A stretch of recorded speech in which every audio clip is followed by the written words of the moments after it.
Hi everyone, I hope that you people are all well. And today we are back in the class with the lecture on Philip Larkin. So, in this modern poetry, Philip Larkin is a very prominent figure in our modern poetry, and he is a very dominant poet among the modern poets. So, before going towards any of the poem, you know that when we are going to observe a certain work, a piece of work of any poet, we first go on with the contents of his biography, of his influences of the life. So, if we want to really have the correct meaning of a piece of writing in literature, we really need to go through the contents of his biography and the incidents that happened, that shaped and designed the life or the circumstances of the poetry of a certain poet. Today we will have a look on the certain things in this lecture. They are the biography and the poetry in the 50s, the important poems of Larkin, and also we will look on the famous sayings of Larkin, and we will also observe that what was the criticism that was done on Larkin.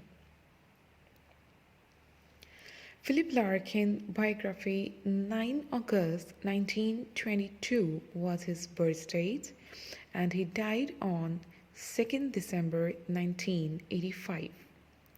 Okay, so here you can observe that there is a picture of Larkin, and everything we do in literature is not purposeless or is not unmindful while we do that. The first introduction of ourselves with someone else or of someone with ourselves is done when we have a facial encounter with them, because the face have certain meanings, certain perceptions hidden inside it. So here we first are going to unlock the expressions, the features that Larkin possess, and that is clearly reflecting Larkin's personality.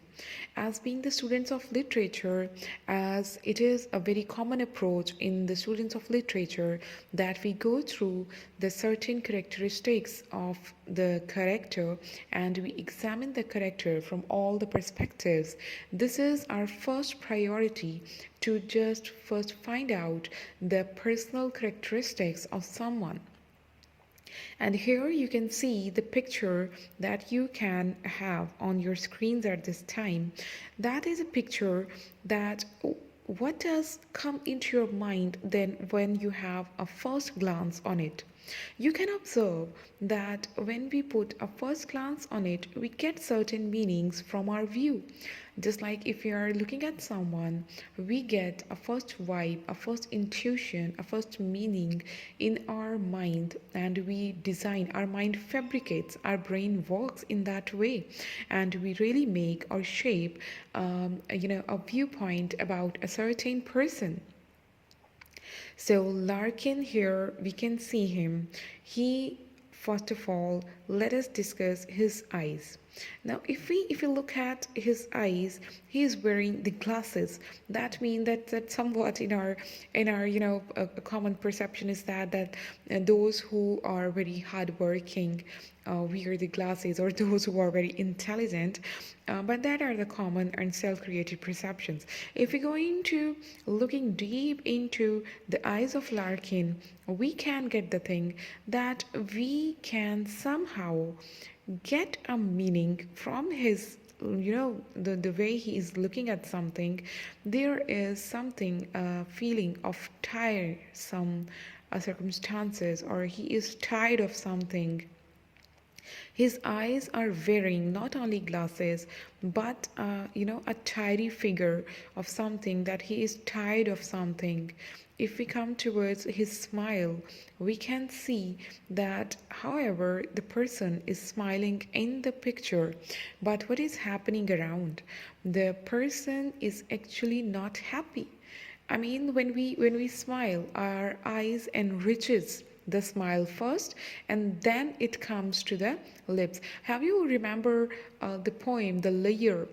You just read in the first year, and what the poem was about.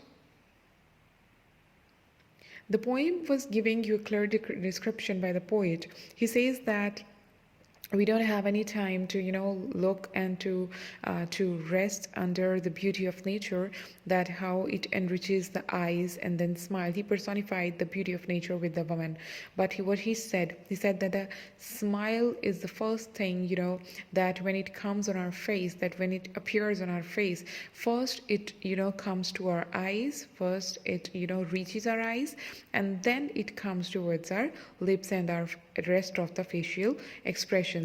So if we notice in this particular picture, the smile here is not like a smile of happiness. It is just like a formal smile when when we do this, perform this sort of smiling, we always go with this sort of expression or smile when we are tired of saying something, and we are tired of letting people understand a certain thing, or anything about on any topic. So when we become tired of speaking, we just put a mask of this smile, and we just adopt silence in that way. So this is a formal smile. That means that when we are dejected, you can say, or when we are in a pressure, when we are tired of making people understand certain ideas, we do adopt or wear a mask of a smile like this. My whole purpose to let you have this examine of Larkin's picture is that you can get a clear understanding before moving towards his actual biography, that what sort of personality he can be, or what circumstances he might be carrying with himself, before going towards the poetry or his biography directly, right? So that was the combination the Larkin is wearing now.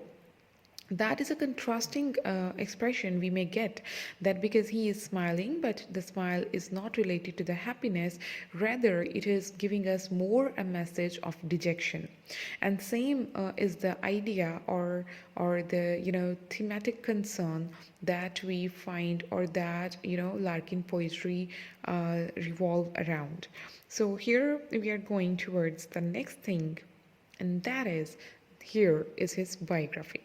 Okay, the first of thing, the thing that we are looking, or we were looking, was that he was born in 1922. Now you can have a clear understanding that this era, this period, from 1922 to 1985. Now this period was actually related to war, the war itself, and the post-war era.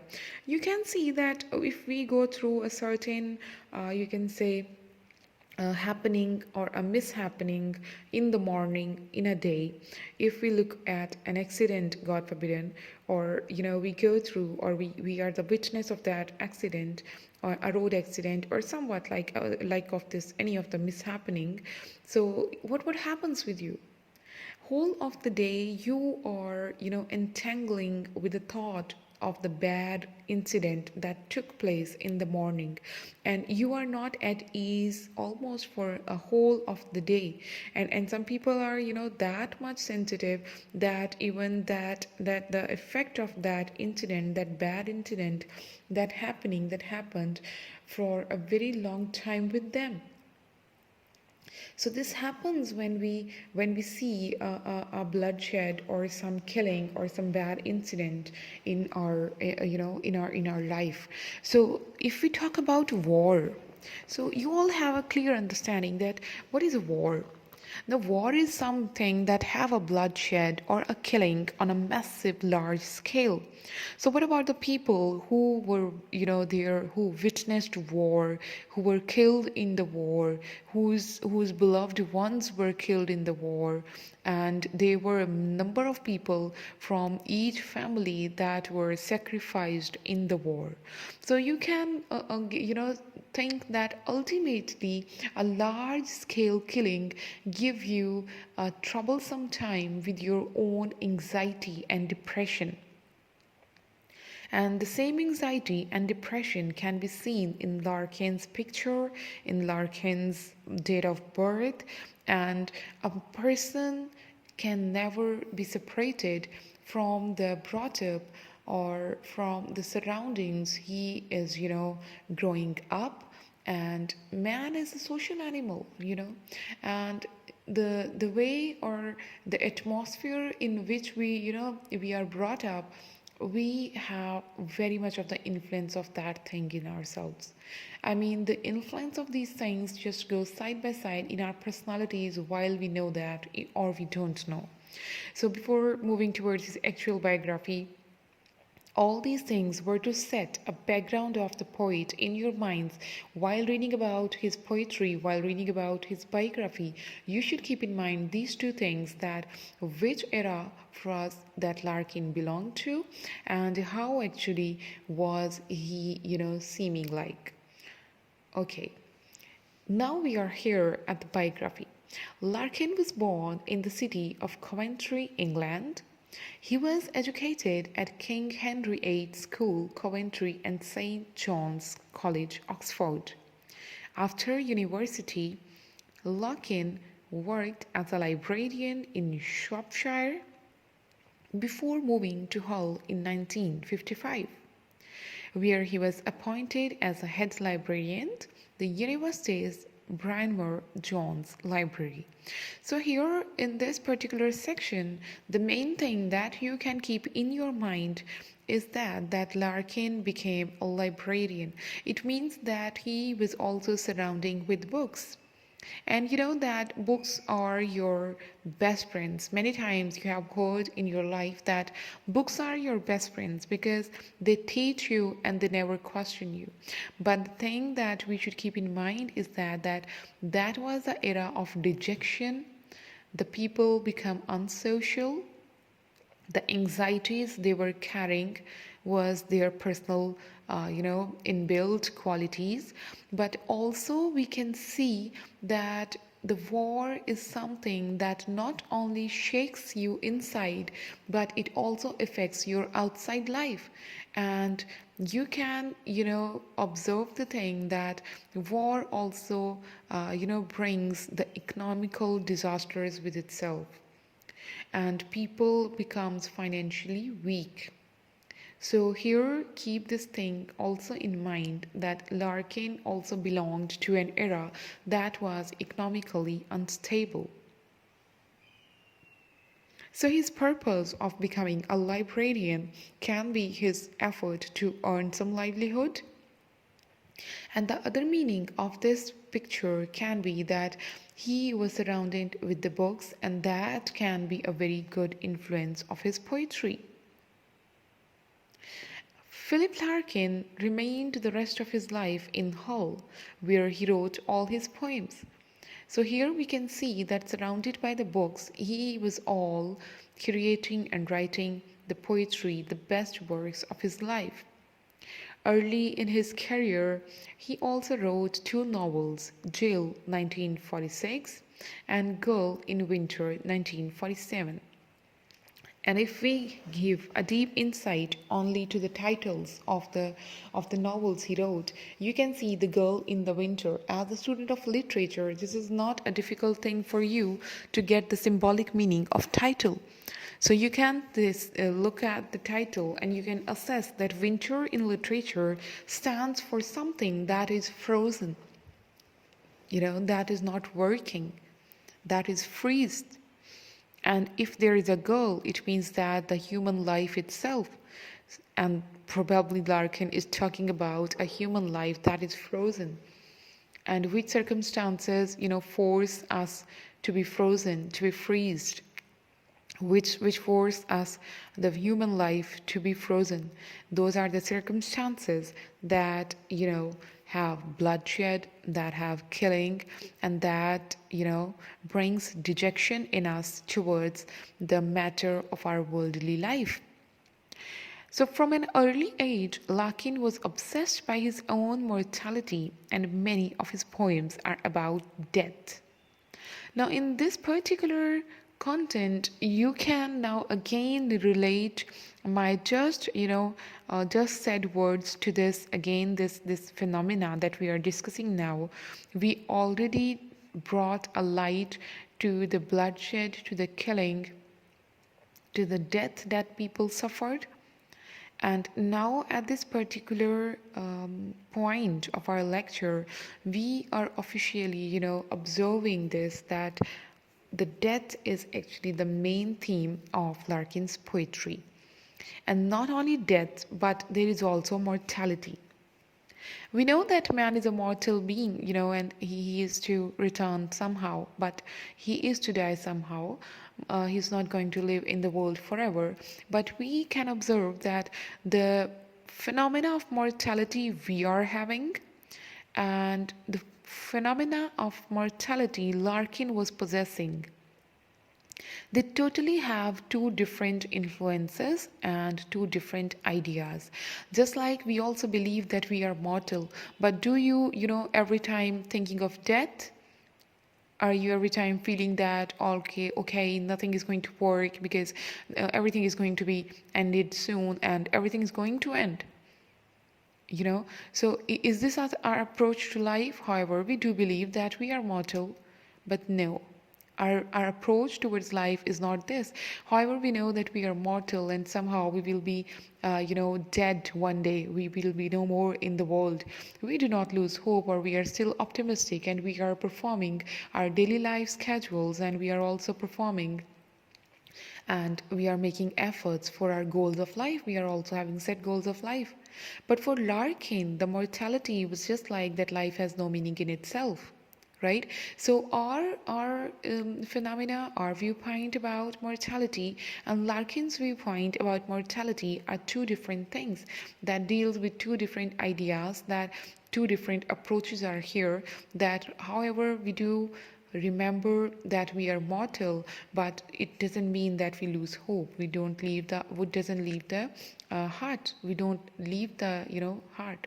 And for Larkin, the mortality means total rejection of life, and life has no meaning in itself.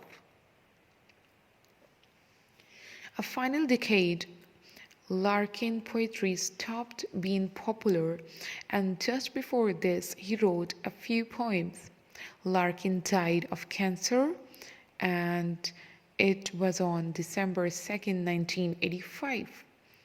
So here you can see that after going through a dejected era, after the the final decade of his poetry, he just became unpopular, and he wrote a few poems before his death. That means probably he was now at the edge of that dejection.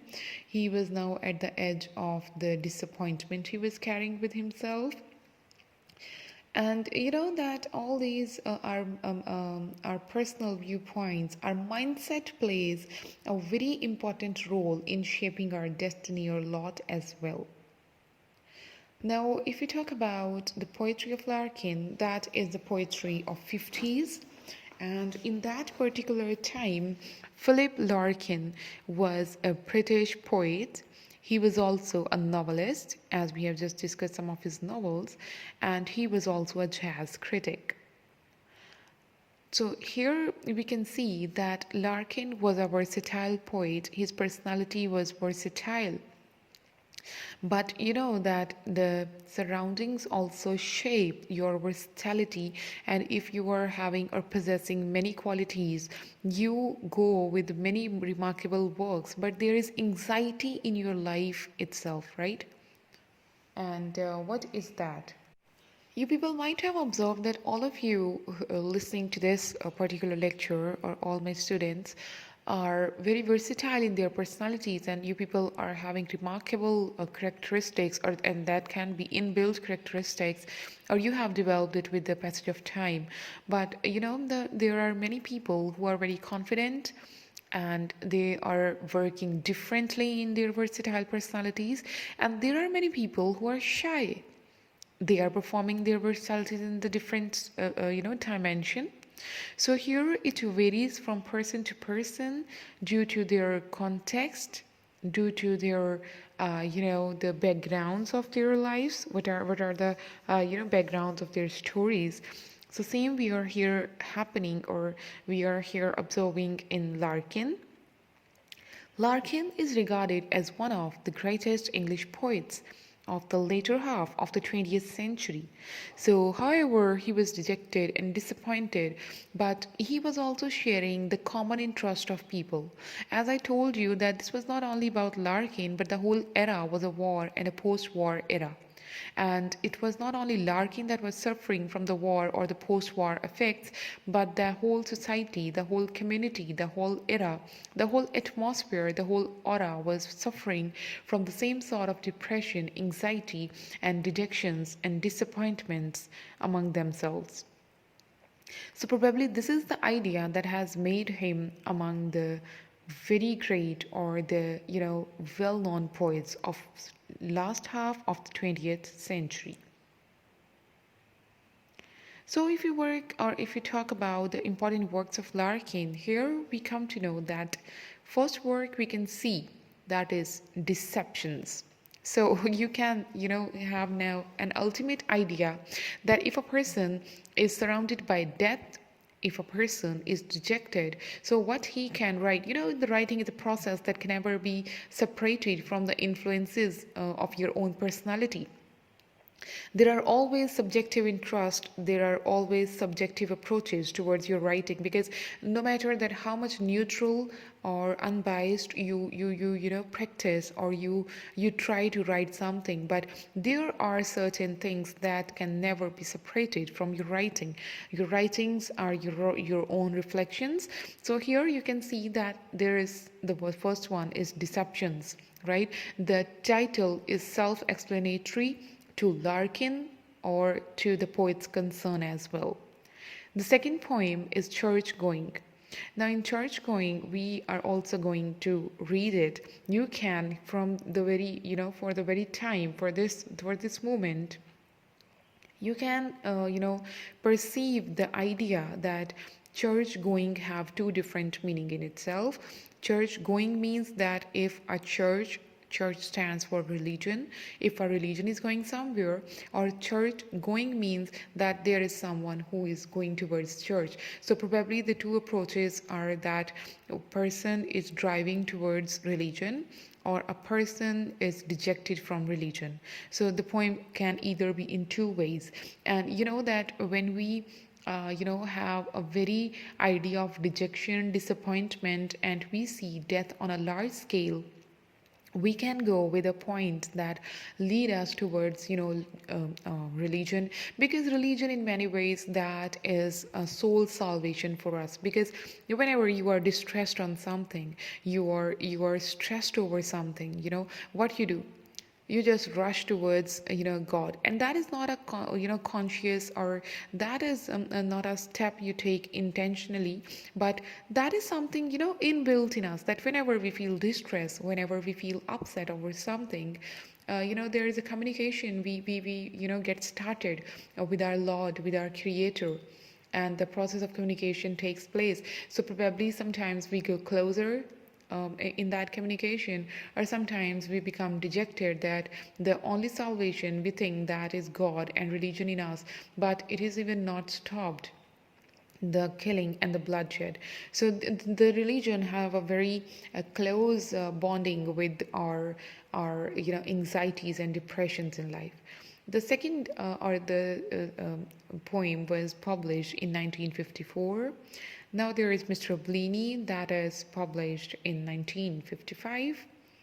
Mr. Bleaney can also give you a title significance that somewhat is that we are going also to cover in this particular lecture.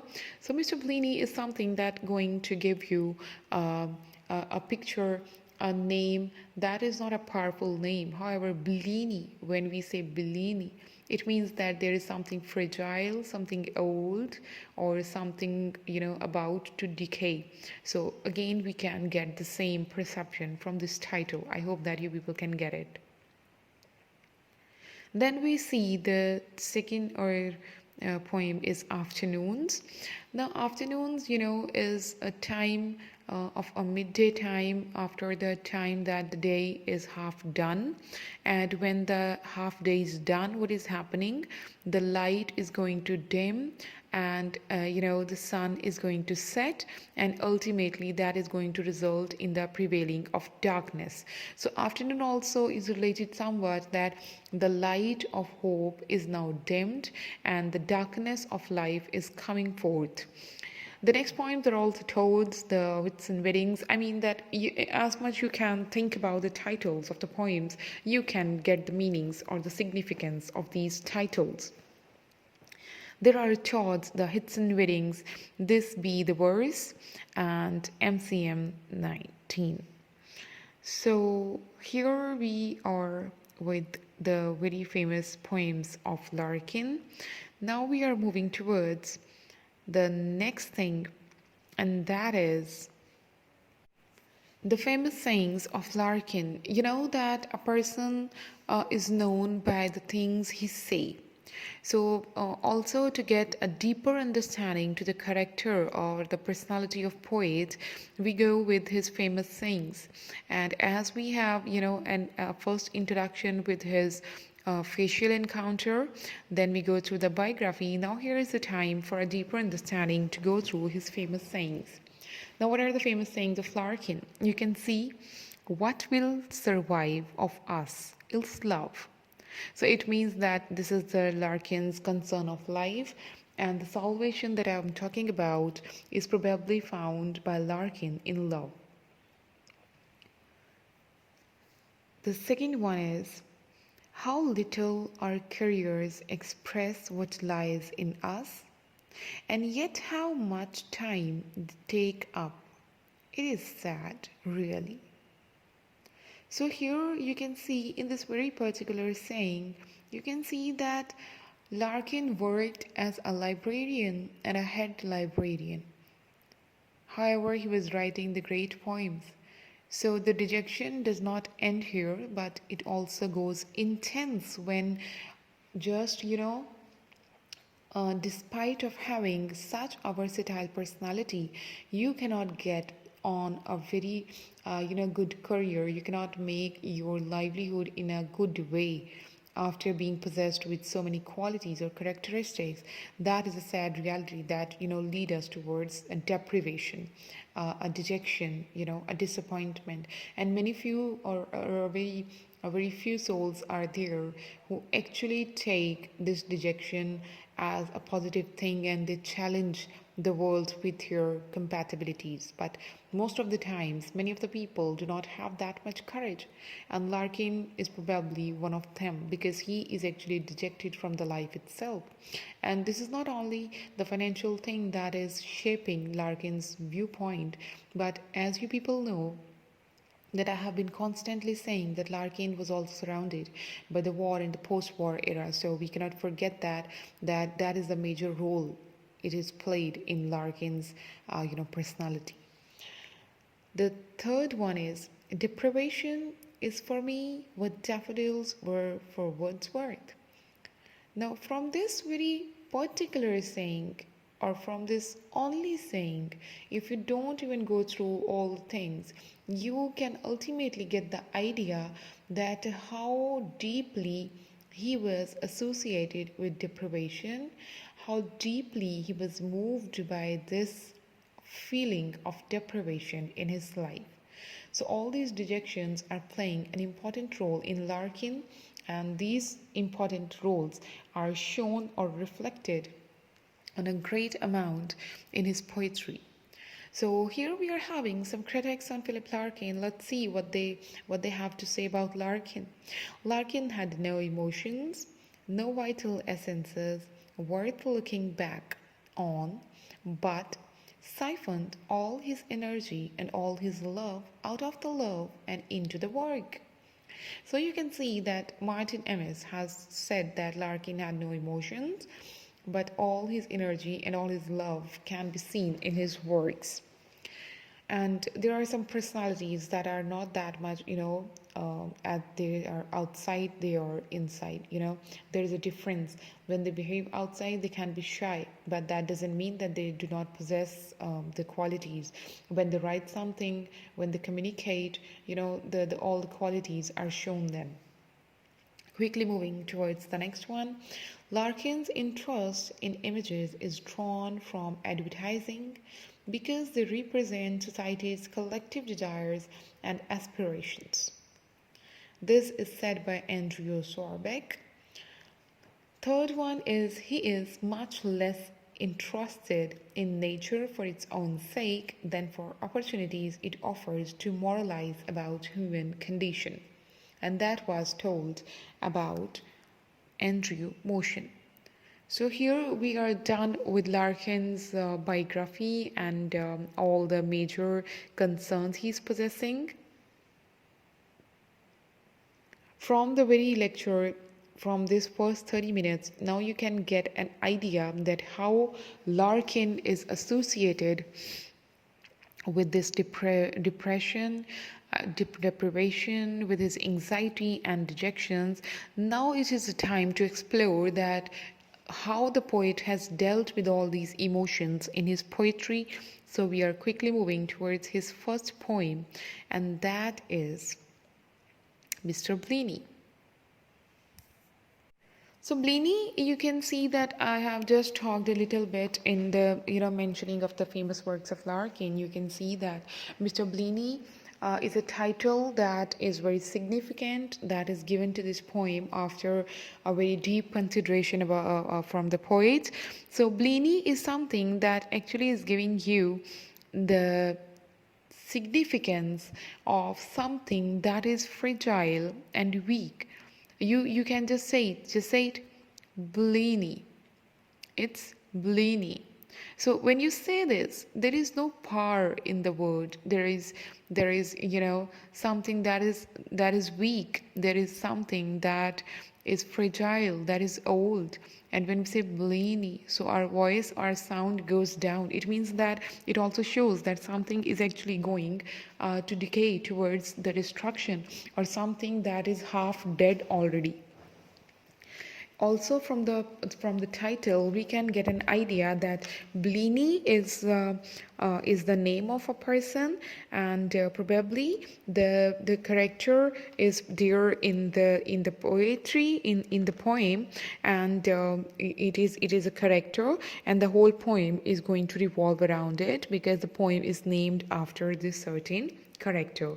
So here was the title significance of the poem, because title is something that always give you half of the understanding, or even more than the half of understanding with the idea or the concern or the things that are happening or are going to happen in the poem. Today we are going to talk about the content, the context, the setting, the text, summary, the themes, the characters, and the literary techniques that are used in the poem. So coming forth towards the content, now you can see that the Bleaney is a poem that actually is about the poet is lodging in a room that once belonged to a man called Mr. Bleaney. It means that the person is actually not there himself. As I told you that we just, when we say the word Bleaney, we get an understanding that someone is somewhat already dead or already gone. So here the omnipresent situation of Mr. Bleaney gives us now a clear indication of our view that we are correct in our idea when we think that something is already half gone or dead. As he observes the bare furnishings, he draws intimate conclusions about the former lodger. Although he may not intend to, the poet himself is very much like, or perhaps turning into, Mr. Bleaney. So the Larkin's main intention in writing this poem can be that he can also recognize himself with this character that is already old, fragile, weak, or somewhat already gone, or is half decayed. So this was the content of the poem. Before starting the poem, it is I have brought light to what is the happenings of the poem. So now we are moving towards the context. So it is going to tell you that when or how this poem was set up. Mr. Bleaney was written in 1955. We can infer that it is set in the Midlands due to the manufacturing slang used the bodies, which is where Larkin grew up. So, this is telling you that how it was written in a post war era. Now, before reading the poem, you should keep in mind that the poem is written in a post war era, and the destructions and the disasters and the dejections the war brought, that can be seen clearly in this poetry. The second thing that you should keep in mind is that this is written at a place where Larkin was grew up. So it is showing that Larkin was having a clearly deep bonding with this setting where he is writing the poem and where he is going to mention the things. It is probably his own personal or real surroundings. So whatsoever he is going to talk about can have a real experience with Larkin. During the 40s, there was a manufacturing boom in the Midlands, which explains Bleaney's employment in the bodies. So in 40s, the manufacturing boom was there, and Larkin presented Mr. Bleaney as on employment in this particular manufacturing firm. And despite this period of economic progression, Bleaney's situation remained bleak.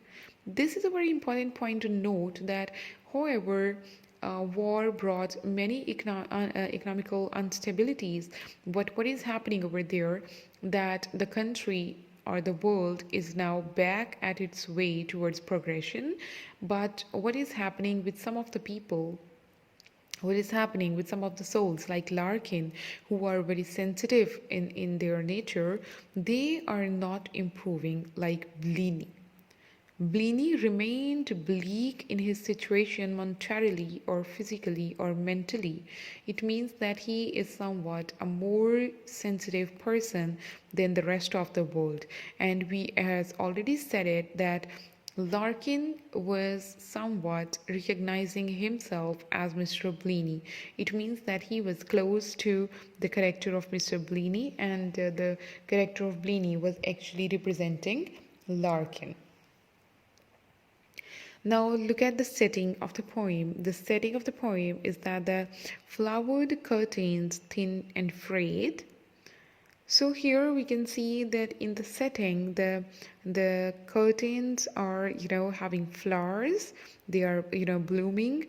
But with the very next word, he has explained it as frayed. It gives an image of decay and dinginess. Mr. Bleaney lived in squalor. He could not afford to change his generic curtains that fall to within 5 inches of the sill. As he say, no room for books or bags. Basic, no room for anything personal. He looks out of the window every day to see a strip of building land. He would have watched this development while his own life remained stagnant. So this is the setting of the poem which he is going to now talk about. And let us move towards the poem Mr. Bleaney. Now we are reading the text. Kindly have a very clear depiction of the text in your mind, and then we will be describing it one by one. Now this was Mr. Bleaney's room. He stayed the whole time he was at the bodies, till they moved him flowered curtains thin and frayed. Fall to within 5 inches of the sill, whose window shows a strip of building land. To socky littered Mr. Bleaney took my bit of garden properly in hand. Bed upright chair 60-watt bulb, no hook. Behind the door no room for bags, books or bags. I'll take it so it happens that I lie where Mr. Bleaney lay and stub my fags on the same saucer, souvenir, and try, stuffing my ears with cotton wool to drown the jabbering set he eagered her on to buy. I know his habits, what time he came down, his preference for saucy to gravy. Why? He kept on plodding at the four aways. Likewise their yearly frame, the Frinton folk, who put him up for summer holidays and Christmas at his sister's house in Stock. But if he stood and watched the frigid wind tousling the clouds, lay on the frosty bed, telling himself that this was home, and grinned, and shivered without shaking off the dread. That how we live mirrors our own nature, and at his age having no more to show. Then one hide box should make him pretty sure. He warranted no better, I don't know. So here this was the text of Mr. Bleaney. Now we are moving towards the one by one idea that is discussed in the poem, that is shown with the very passage of the poem. So here we can see that in the very first stanza, that is, this was Mr. Bleaney's room. He stayed the whole time he was at the bodies, till they moved him flowered curtains thin and frayed. So in this very section, we are, getting an idea that Mr. Bleaney's room is that where Larkin is standing now, where the poet or the speaker is standing. And he is informing us that Mr. Bleaney was living in this room and he was working at the manufacturing firm Bodies, and he was staying in the room all the time when he was employed there. It means that Mr. Bleaney was, have taken this room on rent, and that was not his personal house. So also he says that till they moved him, it means that he is no more employed there, he is gone from there, or something has happened in this way. But the flowered curtains thin and frayed, what does that show you? Now we will be discussing also the symbolic meanings of this explanation. Flowered, you people know as people of literature, flower stands for something that are blooming, freshness, the activeness, the liveliness. The image of flower brings such ideas in our life. And if the flowers are printed on the curtains, it means that Bleaney himself was not a person that was bored, or that was, he was not having any enjoyment or entertainment in life. He was ultimately having the desires in life. So the word flower here is signifying his importance of desire in his life. But as soon as we reach on the next word, the next clause, that is thin and frayed. So thin and frayed means that however Bleaney was having the desires in his life, he was actually not able to achieve that desires, to change the condition, because they are thin and frayed and they need a change, but they are still there hanged on the wall. So it means that however there were desires, but he could not get the desires as the flowered curtains thin and frayed. The verse is telling us.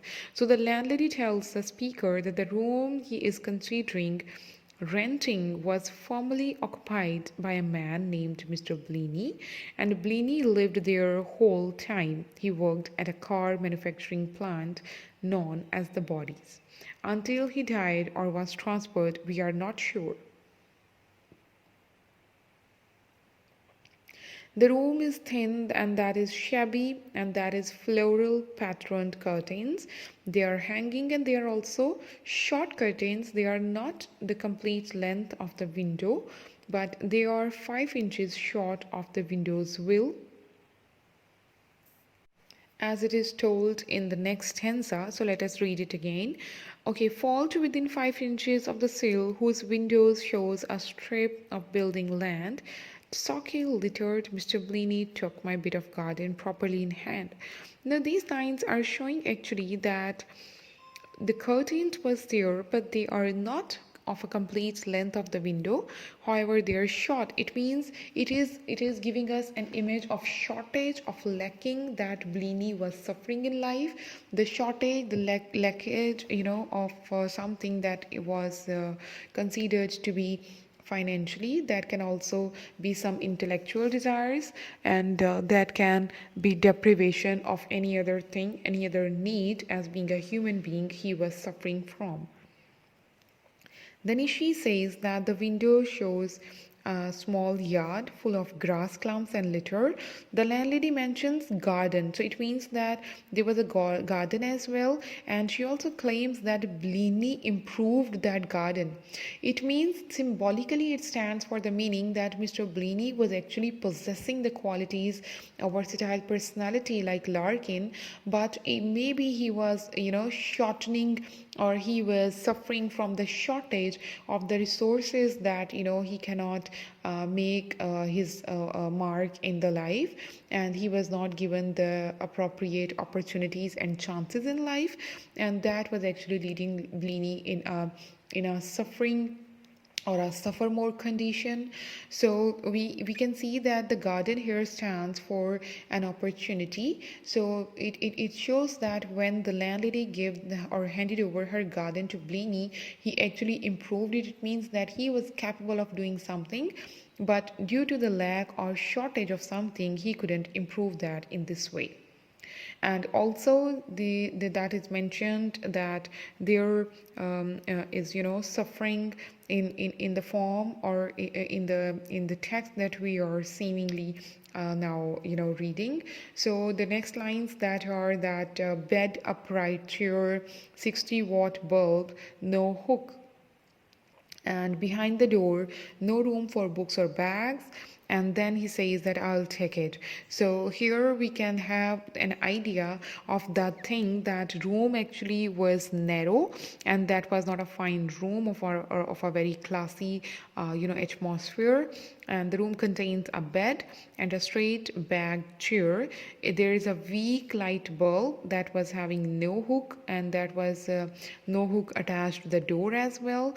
And also when she says that no space for books and bags, so you can see that there was no space for personal items, and even that is symbolically, standing for an idea that, however, Bleaney was not having enough to fulfill his desires. There was no room for him, or that can also be a financial or a monetarily perspective of Bleaney's life, that Bleaney was having certain desires in life, but there was no space, no room in his life to fulfill them, because he was shorted, or he was suffering from the shortage of resources, or the finances, so he cannot make up the desires fulfill. In the next lines, the speaker tells the landlady that he will rent it, he is going to take it now, and the speaker now lies in the same bed Bleaney once lay, and laying on the same place as Bleaney was laying in somehow, crushes his cigarette and butts in the same tacky saucer that Bleaney once used. So using Bleaney's things, or the things that once belonged to Bleaney, gives him a same sense that what could be the feelings of Bleaney, and what he was suffering from. That is also heard in the poem that Bleaney once used and plugs his ears with cotton to muffle the radio, and Bleaney once urged the landlady to buy. So that is all about the setting of the room, that is giving Mr. Larkin an understanding of the personality of Mr. Bleaney. As you know that when you visit someone's house, you don't need to ask someone that what are his interests. If you are an intellectual person, if you are a literary person, I condition you people that if you have a deep insight, as soon as you enter into a building or a house, you ultimately get to know about the interest, about the personal traits of its creator, that the way the one is designed it, the way the one is living in it, and the one that have an interior setup in it. So it clearly depicts a personal traits of the creator to the audience. So just like an audience, a stranger, Mr. Larkin is also sketching the personality or the habits of Mr. Bleaney through the things, through the furnishing of the room, and through the settings that a room is set. So the poet claims that this is all that he is looking at now, and he is coming to know about the fact that what were his habits and why he preferred the sauce to gravy. It basically to show you that how and what are the habits of Mr. Bleaney. Larkin has sketched it out through his understanding, the intellectual understanding. Now, if we go on to the next stanza, he kept on plunging at four ways, likewise their yearly frame, Frinton folk, and for the summer holidays. So in this particular stanza, we can get an understanding that. He is learned about the fact that yearly schedule was shaped of Mr. Bleaney, and those were the habits of Mr. Bleaney, that he visited the summer vacation with acquaintances in Frinton Folk and is on sea, and the Christmas he spent at his sister's house in Stoke-on-Trent. It means that he was having a sister. It means that he was having a relation over there, and he was not all alone. But even then, it can also be symbolic or satirical, that having a sister also doesn't console him through the difficulties of his life, as his room is giving his shady, shallow, hollow picture that how he can or he would be suffering in his life. So the next stanza is, but if he stood and watched the frigid wind tossing the clouds, lay on the fusty bed, telling himself that this was home, and grinned and shivered without shaking off the dread. Now we can get the idea that at the same time, the speaker says that whether Bleaney stood looking out at cold, cloudy weather and lay on the musty bed, pretending this was room, that was an acceptable home, and smiled while shivering. So it is showing you the understanding that home is something that we actually get an idea that where we feel comfortable, where we are at ease. It is like a heaven for us. But here, if we see the condition of Bleaney, so that is the thing, that he is convincing himself over the idea that it is a room, this is a home.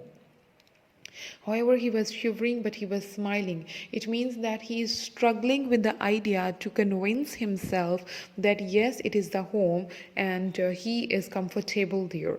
So you can just have an idea over his misery of life. And then he says that, the next or last stanza of the poem, that how we live mirrors our own nature at his age, having no more to show.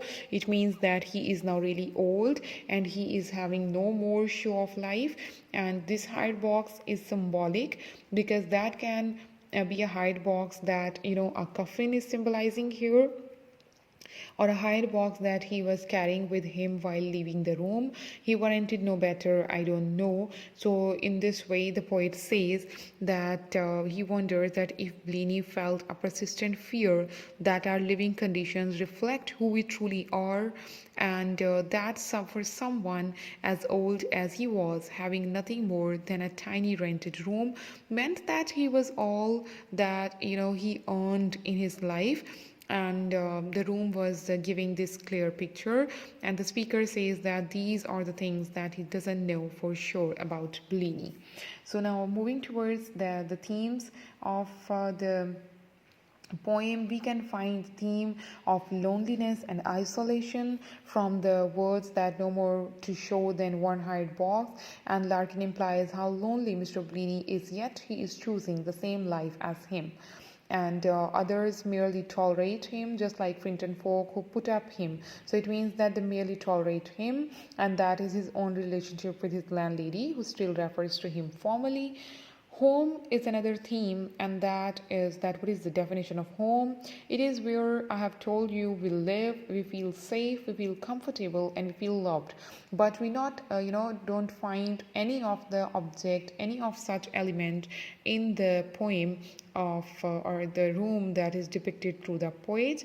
And perhaps Larkin can never class this room as his home because it is irrevocably associated with Mr. Bleaney. So that can also not be a home of Larkin because it presented or it belonged to Mr. Bleaney. All right. So the third theme is of freedom. The freedom here can be, seeking like Mr. Bleaney is at the mercy of others and he doesn't have control over his own situation, so is seemingly weak. He has no power to change his dilapidated location. Perhaps Bleaney gambles to achieve freedom from his dismal life, yet his perpetual spending may be enchaining him in a vicious circle of poverty. So it can also be observed that however, for the improvement of his life, he tried to gamble somewhere, and he lost all the money over there. So that is a perception. And death and loss theme is also seen there. And in the death and the loss theme, we can see that Bleaney could have passed away as he is no more there, or maybe he is the room he is associated with Bleaney. He is no longer there as well. So this is a constant reminder of absence and loss, that someone or something is absent. The flowers on the curtain seems to have died, just like they are signified as thin and frayed, and perhaps due to the neglect or unhappiness. And Bleaney's already dismal life is further shadowed by the collapse of the manufacturing industry in 17th as well. If we talk about, there are also two characters in the poem, that is a narrator, the speaker of the poem, and Mr. Bleaney. If we talk about narrator, so we can assume that after the mundanecies of the initial stanza, the poet's decision, "I'll take it," is almost comical, because the first indicator is that he is also like Mr. Bleaney, that however, after such a suffering or seeing the room, he is again ready to take that room. It means that he is also like Bleaney. The poet is familiar with Mr. Bleaney's habits, even though he never knew him. These assured conclusions that could mean that he himself resembles how he would have imagined Bleaney to be, and maybe he fears the person he is turning into, so it's projecting these dreaded characteristics onto a fabricated persona, Mr. Bleaney. And the narrator seems to know some intimate things about Bleaney's life, such as that he visited his sister's house in Stoke, is describing his own life or making judgments. Or does he really know Bleaney? This is the question. Now, Mr. Bleaney's character. Mr. Bleaney, we never meet Mr. Bleaney. We only know him through the imagination of the poet. And he lost alone. We can infer that he didn't own a house nor many belongings and didn't have an immediate family, telling himself that this was home. This line actually shows this. He has to convince himself that he belongs somewhere, and we don't know why he has left the room, but he left with one hide box. So this could refer to a coffin that didn't even belong to him, and reinforcing his loneliness and lack of possessions. This could otherwise refer to the one box required to carry his belongings to his next destination. And Mr. Bleaney, we feel sorry for him also, yet we do not know anything about him. He really only exists in Larkin's imagination, and he was a gambling man. So is it right that we feel sorry for him? Perhaps he brought his deprivation on himself. So it is upon the readers that how they take it. Now it's the time for literary techniques. Now the literary techniques are structure and grammar. The rhyme scheme is ABAB, and it is punctuated by emjambment and sura. The poet begins by talking about an individual's life and concludes with a general message about how we live mirrors our own nature. That is very significant. Structure and grammar, ignorance and Arundel, Tom and Dockery and Son follow the same structure as Mr. Bleaney. They move from a specific situation to a gradual generalization, and there are 7 stanzas, each consisting of exactly 4 lines of similar length. This could reflect the monotony of Mr. Bleaney's life, that he was also having the same pattern in life, and the universality of the final message. And pathetic fallacy is also there. The frigid wind tossing the clouds. A strong force is controlling the clouds, reflecting Mr. Bleaney's own vulnerability to pressures of the world, right? Okay, the second thing is that till the moved him, Mr. Bleaney is at the mercy of more powerful people, just like the clouds blown about by the wind, and the dim lightning and chilling wind mirror how dead cold and depressing the life is. The bottom line is very paradoxical, that how we live mirrors our own nature. So how we live indicates the kind of person we are, but the kind of person we are dictates how we live, right? So the universal application of the statement is clear from the first personal plural pronoun we. The other thing that we can also have is that other people also influences us, just like Mr. Bleaney influences Larkin. Larkin spends most of the poem worrying that he is turning into Mr. Bleaney. The next idea is also very significant, that through following Bleaney's way of living, perhaps this is the actual destiny of his nature. I hope you liked the video and it is all clear about Larkin and Mr. Bleaney. So we will meet in the next lecture with another video. Take care of yourselves. Till then, thank you. Bye bye.